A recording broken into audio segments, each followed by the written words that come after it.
Lawmakers have returned to the state capitol, and today's special session kicked off with protests. The House is now voting on 4 bills, and the most controversial is police reform, which drew thousands of law enforcement and their supporters. Chief Capitol reporter Susan RAFF is live at the state capitol with the latest. Susan? Kara, the state capitol has been pretty much closed for months, but today there was a lot of action. Police reform is a hot topic, and the debate tonight is expected to be a long one. Police officers from many cities and towns spoke out as lawmakers were getting ready to vote. We actually risk our lives, on even the most routine of calls. As an African-American, Bridgeport officer Bobby Jones can see both sides. I can understand it as long as it's authentic. But Jones and thousands of police officers came out in force, as seen from our Drone 3 camera. They're against lawmakers stripping away protections that would make them financially liable in a lawsuit, protections like qualified immunity.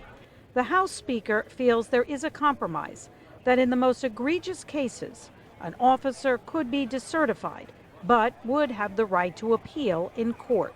And I don't like to use the term, but we all played Monopoly. I don't think anybody should ever possess a get-out-of-jail-free card. The House is also taking up expanding absentee ballots for November's election. There are concerns about fraud, but the Secretary of the State says it's safe and secure.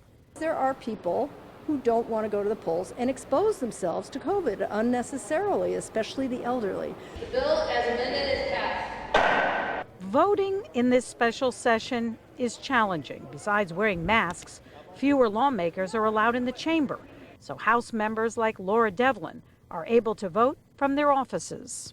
I can pull up this vote screen, and what will happen is our board, what we call the board, where you see everybody's name light up, will appear here, and then I just click if I'm going to vote, where's my thing, yes or no. Lawmakers have passed at least one of the 4 bills that they're taking up today. It is the telehealth bill, which requires insurance companies to cover certain medical consultations, which can be done remotely.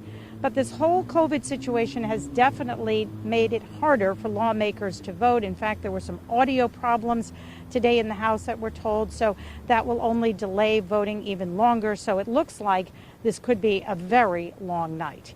We are live at the state capitol in Hartford. Susan RAFF, Channel 3 Eyewitness News.